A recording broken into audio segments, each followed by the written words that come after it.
Vamos todos cantar de coração. A cruz de mal é o meu pendão. Tu tens o nome do herói. A minha filha ontem na sala chegou pra mim. Mãe, o Vasco ganhou. Por quê? Tá chovendo? Não, ela viu o pai lá gritando na sala.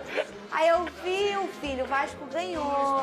Aí, Pedro, já sei que eu vou te dar de Natal. O Fala. quê? Um olho grego. Por quê? Pô, não, grego? Sabe o que eu vou te dar de Natal? Um iogurte grego. Obrigado. O que aconteceu, Pedrosa? Aconteceu. Ontem parecia que tava fácil pro Vasco. Aconteceu tudo que não estava acontecendo nos últimos 20 jogos, né?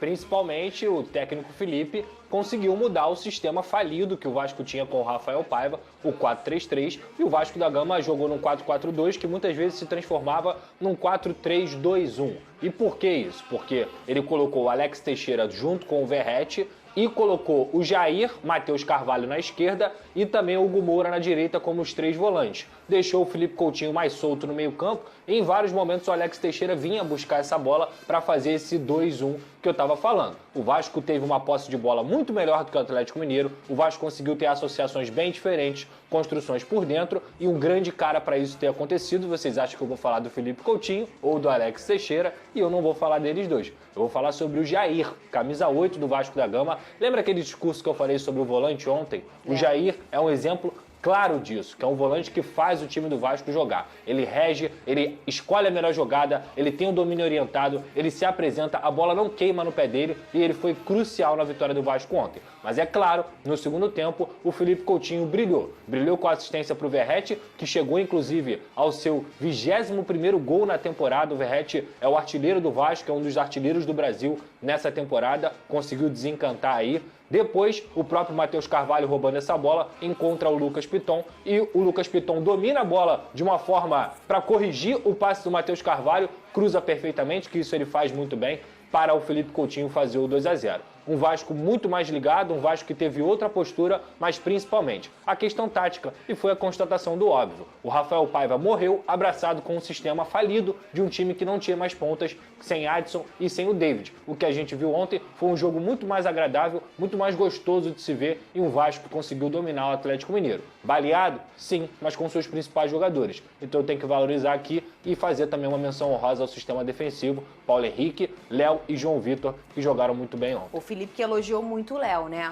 Eu vou escutar uma sonora do Felipe, mas antes você tá falando tanto aí de treinador, falou do Rafael Paiva, a gente vai escutar o interino agora, mas eu quero antes te perguntar, Pedrosa, sobre essa situação do treinador do Vasco da Gama. O Felipe foi bem, o Vasco jogou bem, mas ele não será efetivado ou será efetivado para 2025? Não, essa chance aí o Vasco não trabalha com ela. A informação é essa. Inclusive, a atualização que a gente pode trazer aqui é: o Vasco quis o Luiz Castro, o Vasco fez uma proposta para o Luiz Castro, mas assim como o Vasco, vários times do futebol brasileiro estão procurando o Luiz Castro.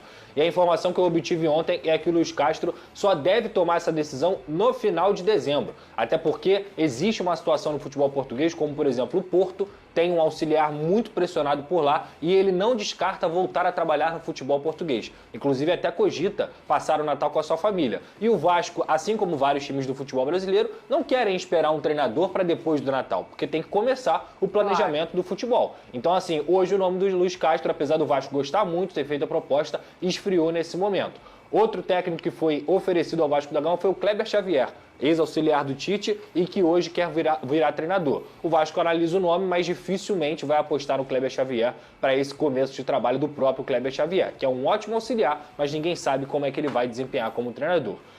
E o que eu posso falar para a torcida do Vasco hoje é que o Vasco continua conversando com o staff do Pedro Caixinha, que é o ex-treinador do Red Bull Bragantino e que hoje é o técnico que realmente agrada a diretoria, que já tem experiência de futebol brasileiro, que é moderno. Então, no momento, o nome mais quente no Vasco é o Pedro Caixinha, mas sem nada avançado que a gente possa trazer aqui de forma concreta. Eu não sei se você concorda comigo, mas tem outro nome aí livre no mercado, que também é português, que já fez bons trabalhos aqui no futebol brasileiro, é do Antônio Oliveira. Um português que conhece já o futebol brasileiro. Não sei por que não está sendo mencionado nessa busca aí do Vasco da Gama. Eu acho um bom nome. Muito bem. O Luiz Castro, eu não sei em quanto tempo a SAF vai ser efetivada, porque o Pedrinho obviamente está estudando, isso é para ser feito com calma, Mas se for de forma rápida, o Luiz Castro é um ótimo nome para fazer esse momento de transição de SAF com... Fala, Pedrosa. Só mais uma info para terminar. A minha fonte acabou de me dizer aqui o seguinte: Gustavo Quinteiros, técnico do Vélez, também foi oferecido. Se ele ganhar no sábado do União Santa Fé, ele já garante inclusive o título argentino. Mas nesse momento eu acho que não é o perfil que o Vasco busca. Ele quer um perfil de um cara que tem conhecimento do futebol brasileiro. Mas obviamente não descarta um cara que está fazendo um belo trabalho lá no Vélez. Família vascaína, é informação urgente. Já tá dando uma informação aqui sensacional, né, para vocês sobre o Mercadão da Bola. Isso porque acabou de sair uma notícia dizendo que o Vasco monitora a situação, né, do atacante Soteldo, jogador não irá permanecer no Grêmio, e o Vasco está analisando a situação desse atleta. É um jogador assim que agregaria muito o setor ofensivo, né? Se bem que o Alex Teixeira vem evoluindo cada vez mais. Então assim, galera, eu quero saber de vocês. Vocês aprovam a contratação de Soteldo para o Vasco da Gama na próxima temporada? Para mim, é uma contratação sensacional, é uma contratação extraordinária. Vamos torcer para que o Vasco consiga fechar a contratação do Soteldo, né? Porque outros jogadores vão sair, então assim, o Soteldo chega para resolver. Soteldo chega para resolver. Eu sou fãzaço do futebol do Soteldo, então assim, para mim será algo assim sensacional, algo extraordinário. Vocês aprovam a contratação de Soteldo? Deixa aqui nos comentários pra gente estar debatendo sobre esse grande assunto. Então é isso, galera. Se inscreva no canal, deixa o like. A qualquer momento estarei de volta. Fiquem com Deus.